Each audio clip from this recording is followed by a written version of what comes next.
In a world where opportunities are increasingly shaped by innovation and self-initiative, entrepreneurship has become a powerful tool for youth to create change, build wealth, and shape their own future. As the backbone of any nation's future, young people possess the energy, creativity, and determination needed to transform ideas into thriving businesses. This can only work when youth are empowered with the right skills, resources, and opportunities. Not only reduces unemployment, but also fosters self-reliance and national development. And so today, we take a look at the importance of youth involvement in entrepreneurship, the challenges they face, and the vast potential they hold to shape a more prosperous and innovative future. Welcome, and thank you so much for joining us on another interesting episode. I am Fatima Ahmed Musa, and this is Youth Connect. Now let's go on a quick break, and when we return, you get to meet my guest. Welcome back, and thank you so much for joining us on Youth Connect, coming to you from Trust TV here in Abuja. Now, joining me in the studio is Abubakar mukhtar doki. He's an entrepreneur. Thank you so much, Abubakar mukhtar, for joining. And then we have Godswill okoro. He's a data analyst. Thank you so much, Godswill, for joining. Thank you. Well, I mean, from the introduction, we all heard what we are talking about, entrepreneurship, right? Yeah. How important do you think entrepreneurship is for Nigerian youths? Okay, yeah, entrepreneurship is very important for Nigerian youth because it equips Nigerian youths with what it takes, to be self-reliant, and also it gives them opportunity to be innovative, create jobs. Actually, entrepreneurship is an opportunity to create jobs. In the way you're an entrepreneur, you create jobs for others, okay, thereby reducing unemployment. Okay, so if a Nigerian youth should embrace the spirit of entrepreneurship, I think it will go a long way to making that particular person self-reliant, and then for others, it will create other opportunities. So it's good that we have an entrepreneur amongst us. So tell us, how did you venture, or how did you even start in the first place with the kind of business that you do as an entrepreneur? Okay, as an entrepreneur, I started with printing, basic printing on shirts, t-shirts, bags, towels. So I was inspired by a colleague back then. So he taught me how to go through and how to go about it. So when I started, it was really, really tough because all I was thinking after school, I'll just get a job and that's all. But going into that business really gave me a lot of opportunities to mingle, to get to meet people and have other ideas. And also to network, because when you're meeting people it's as good as you're networking, because you're getting. But what do you think, Godswill, are the challenges that youths are facing when it comes to entrepreneurship? I think one of the major challenges, actually, apart from maybe external factors, let's look at the challenge within the person. I think most Nigerian youths, they are not creative enough. I think they don't think out of the box. Okay, most Nigerian youths are actually looking up to maybe the leaders, like maybe the president or the governors, to make maybe white-collar jobs available. Okay, so they refuse to think out of the box to see how, okay, maybe I have a particular gift or I have a particular skill. How can I make this skill make money for me? How can I make this particular gift I have? How can it actually be put into use to create impact? Because I believe entrepreneurship is about service. Okay, when you serve the nation, when you serve the society with what you have, you're actually an entrepreneur. And when you give value, you actually get money in return for value.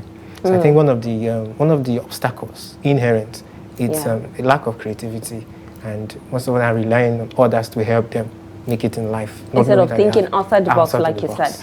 But do you think, Mukhtar, schools are doing enough in terms of preparing youths, with entrepreneurial skills or even the knowledge before they go into the labor market? Yes, some schools do that a lot. And even after school, when we go for NYC, we have these little side programs that they put us through. Although many of us don't take it serious because we feel, after this, I'll just get a job. But they don't know that if you're not thinking outside the box, then you'll be on your own at the end of the day. So when you're an entrepreneur, you have a skill, at least you have something to rely on. You have something to depend on. And when you keep on doing that, you create jobs and you create room and opportunity for others to be inspired to and get started in one or two. So, but Godswill, what skills do you think are most important for a successful entrepreneur? Even though I don't know if you're one, but I know you have the knowledge of, what it means to have a successful story. So what do you think is just like he rightly mentioned, NYSC created an opportunity for Nigerian youths to gain relevant skills. It was during NYSC that I got introduced to the field of data analytics. So I got interested, and even though I didn't have too much money then, I had to just register for the course. I served in doki, Nigeria, so I had to register for the course with New Horizons. And at the end of my NYSC, 2 months after, I got the job, the data analytics role. So I actually looked back at my NYSC, I discovered that it was actually, my service year, I discovered that it was actually a transformative path for me. Why a lot of persons complain about it, we understand, but amidst the difficulty, we were just earning 33,000 at that time, actually. So there was not much money.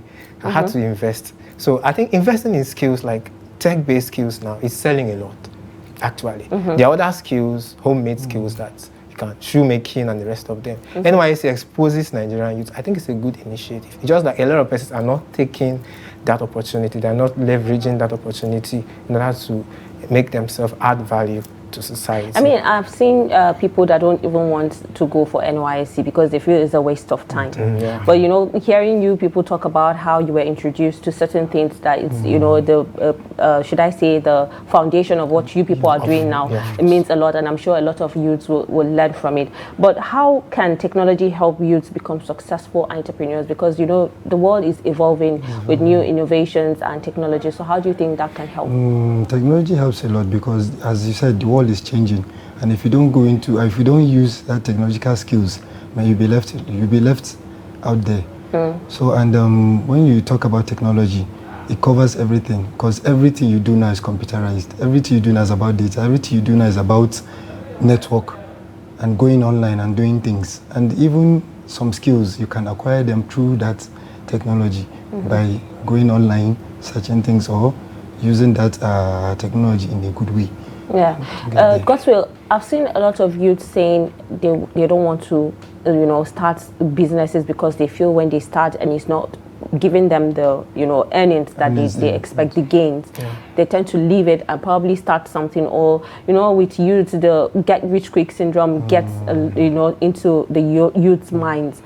Do you think there are ways that we can actually make youths understand that entrepreneurship is necessary at this point, especially in Nigeria with the economic hardship that we're facing?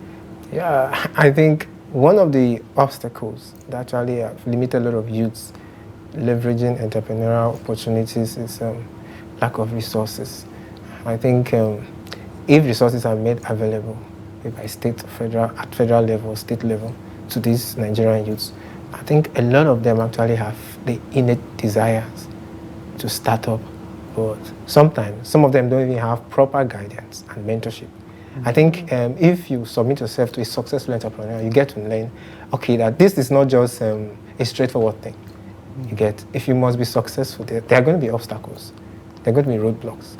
So if you have someone you're looking up to, someone to guide and mentor you, maybe when you hit a roadblock, you go back to the person, and the person helps put you through and say, okay, I was once in this particular part, I've passed through this stage before, and I know that you're going to make it if you keep trying. So if you don't have mentorship, I think most of the Nigerian youths, they don't really value this mentorship aspects. But at what point will you even know the right mentor? Because it's not all mentors that are actually good mentors. Yeah, actually, there is a connection that comes from it. I think you see someone that actually represents where you want to go. You get, I believe a useful Nigerian youth has a vision and has actually seen his or herself 10 years, 20 years from now, what he or she wants to become. So you have someone that represents that. It's substance. Like a role model, you mean? Yes.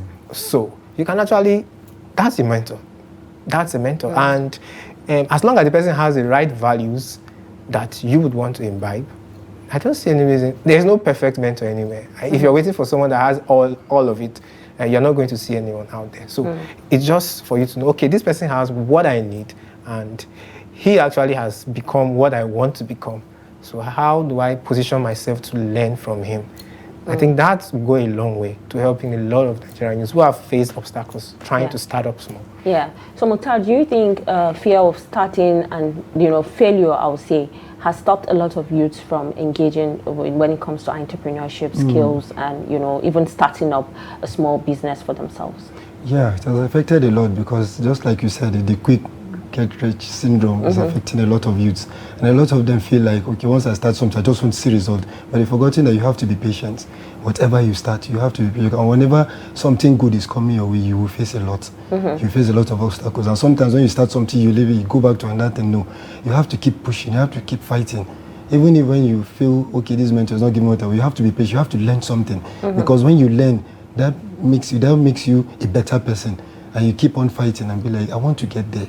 Because I could remember back then, I studied information technology. So I was always keen on cybersecurity. Because I always watch when they hack things, I'll be like, why not I be a person that will bring these people to books or fight these people? But I now saw that in Nigeria, it doesn't really work go well. that way. So I now said, I like when things that have to do with designs. So I venture into UI UX. So at that point, I was like, even if I'm doing UI UX, I'll still do other things and still fight because that cybersecurity is my passion. It's something I really want to do. So do you think you're going to be a cybersecurity specialist? Yeah. Yes, I'm working towards that every day of my life. No matter how difficult I'm curious to know how you started your business and how much did you even start with? Because a lot of times you can't start business without capital. Yeah. So how did you start, your designs and everything? Because you said you started with printing and then now you evolved to, designs of customized dresses and what have you. Yeah. So how much capital did you start with and how far have you come so far? Okay, actually it was a partnership then. I started with someone, like a learning process. Then I now met somebody that was like, come and work with me. I was like, so should I just switch up and leave this person? But something now said, why not just learn and see? So that person put me through and he now advised me that before you go into something like this, you have to know it all. You have to know what is printing. You have to know how it goes. You have to learn the basics. So that even if you own your company one day and something goes wrong, you can easily just step in and be like, why not we do this or why not we do that? So starting up was not easy. In fact, I was at the point of giving up. Because everybody just looks at you like, you just do normal printing. You don't know there's a whole lot when it comes to printing. Because there's UV, there's SAGs, there's large format. So thank God for my mom. She supported me and said, okay, why not start with something? Because there's a small UV machine that I started with. And alhamdulillah, it's going well. Well, we'll come back to this. Let's go on a quick break and when we return, we'll continue this discussion. Don't go anywhere. Welcome back and thank you so much for joining us on Youth Connect, coming to you from our studios here in Abuja. Well, before we went on break, Mukhtar was talking about how, he got the support from his mother, especially. Do you think lack of support also from probably, let's say, family members, friends, can also hinder a lot of youths from indulging into, entrepreneurship yes, of course. businesses? For you to be able to thrive, you need valuable relationships. So if there is no support coming from family, and you don't have friends who can actually support you, I think it will be very difficult for that kind of person to make it early enough as an entrepreneur. I think that's why a lot of persons struggle, and sometimes they try to go into other things in order to see how they can fetch maybe money in order to start up. So I believe if we have people around them, maybe family members who are buoyant enough financially to help, it will go a long way. I can remember myself, I think actually a lot of persons have actually contributed, like when I was starting, to getting where I am today. So I believe that without the support of those people, maybe by this time I would not have been here. Maybe I would have still been trying to struggle here and there to get how I had to say I can make up funds in order to help me learn even the tech skill you're going to learn or whatever you're going to do. You still need money to do it. So someone that doesn't have at all. So I think that is where the government comes in. Maybe loan scheme or whatever. When people hear data analysis, they see it as something that has to do with calculations, figures and what have you. What does it take to be a data analyst? Okay, wow. It actually takes a lot. But in a nutshell, what it takes to be a data analyst, it takes dedication. It takes ability to think out of the box. Because data analytics involves you extracting insights from raw data. And this raw data set does not have, they are called dead, they are dead actually. So you bring life into these data sets by connecting points. And it can actually help businesses make informed decisions. Maybe someone just gives you the data set. When you look at the data set, it's just tables, figures, like numbers, you get. So, but at the end of the analytics process, you have maybe a dashboard, and you're able to explain and help businesses make informed decisions based on that. So critical thinking is very important. Being able to think out of the box, creativity, dedication.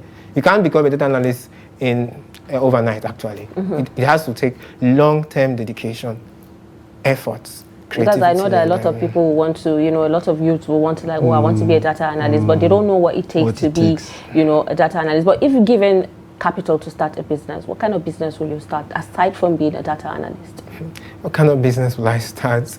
Definitely, I'm going to start an agricultural business, business-based, because actually, I'm a graduate of agriculture. Oh, nice.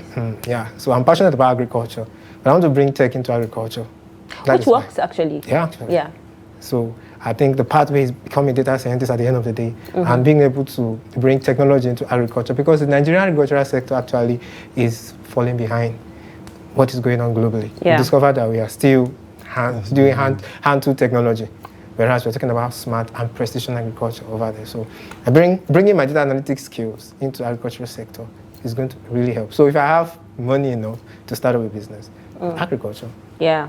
Okay. So, Mukhtar, what motivates? What motivation do you think youth need at this point?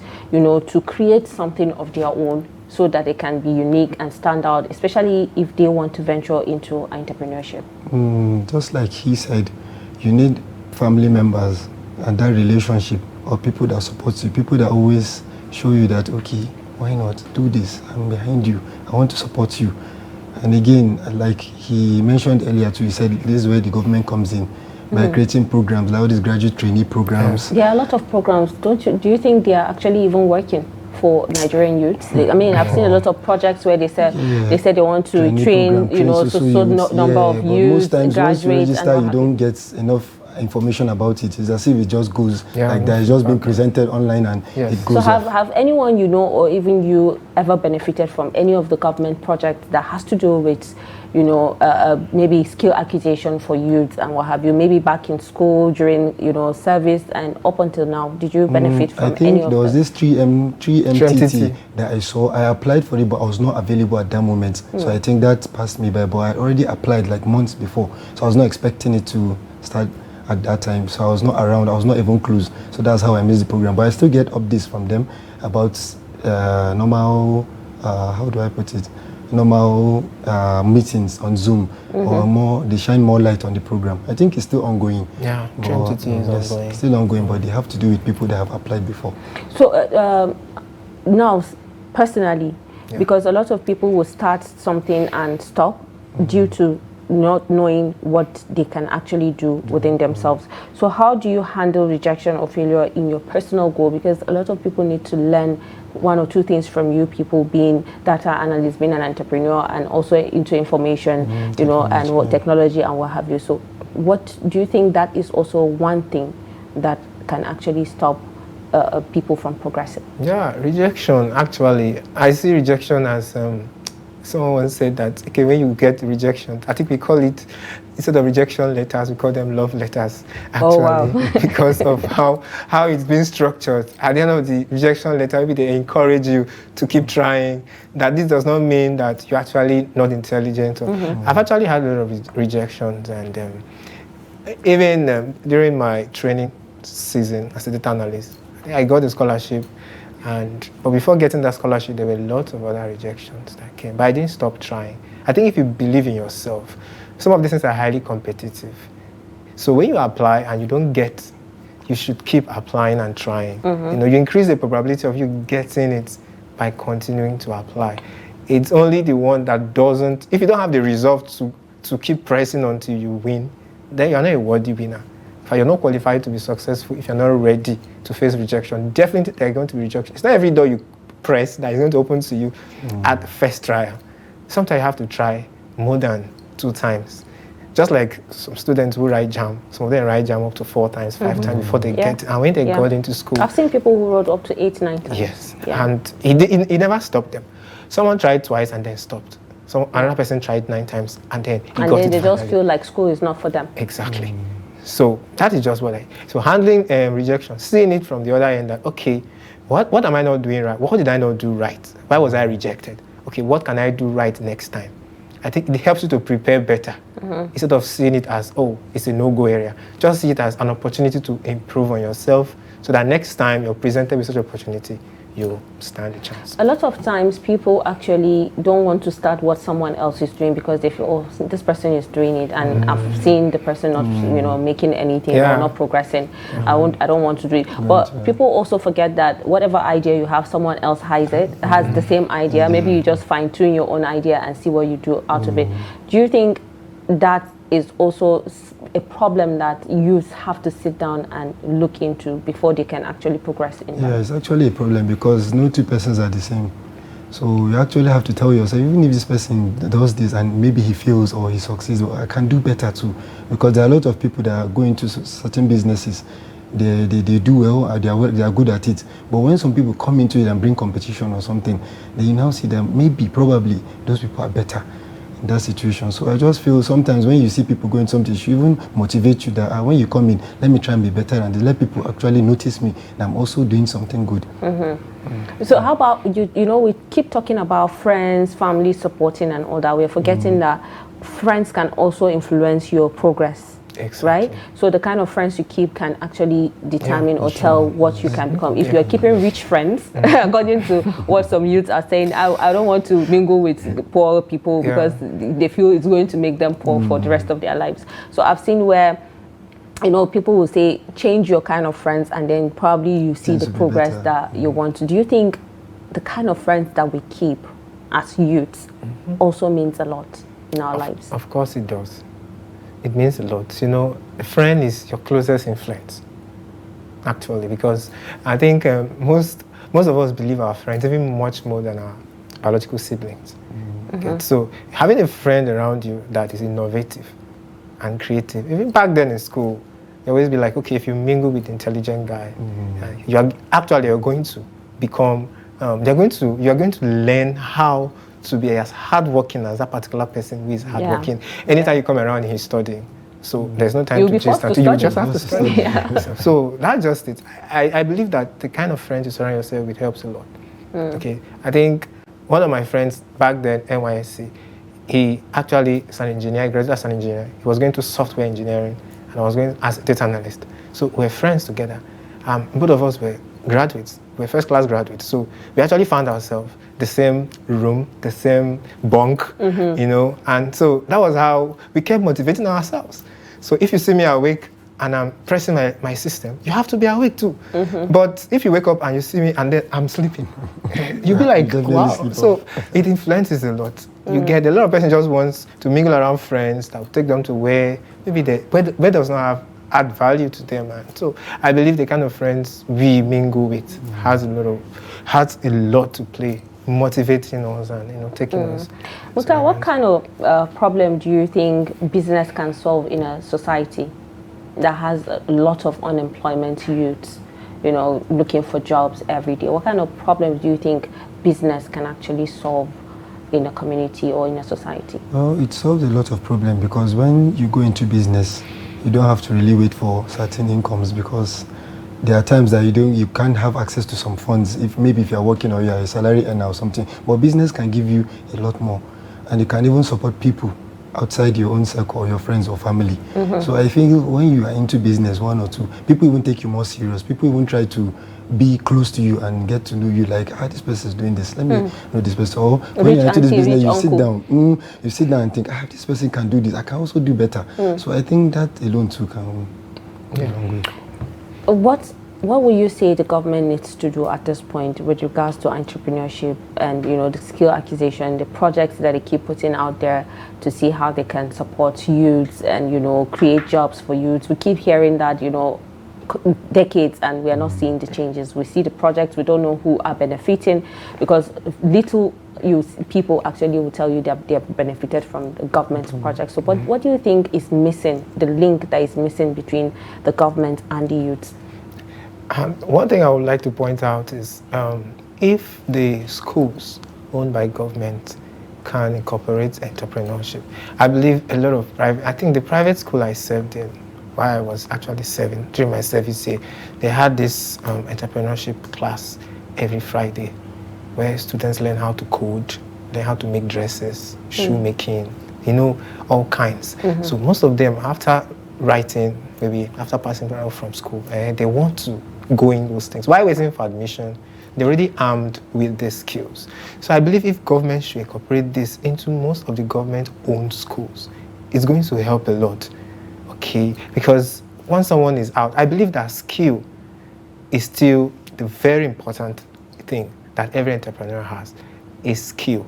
What skill do you have? Most times, even when you go for a job interview, they ask you, what skills do you have? Apart from what you read in school, what other skills? What else can you do? So most of our graduates these days don't have skills. Okay, so we're just sitting back and waiting for, I don't know, Nigeria is a very populous country, and sometimes opportunity may not get to every doorstep. Yeah. So you always find, someone will always miss out. So what about the one that misses out? Yeah, definitely. So that's just it. Yeah, thank you so much, Godswill Okoro, for taking out your time to be on this program, and also Mukhtar Abubakar Doki. Thank you so much for taking out your time. Well, this is the end of this episode of Youth Connect. Do not forget to join us again next week for another interesting episode. And also, in case you missed on any of our episodes, you can catch us across all our social media platforms for more programs, documentaries, and also news. And then also don't forget that you have skills. You see these hands, God didn't create them just like that. You can actually know what you can do with your hands. Everyone has that skills. Just know your own skills and then invest in it. I'm Fatima Ahmed Musa. Goodbye.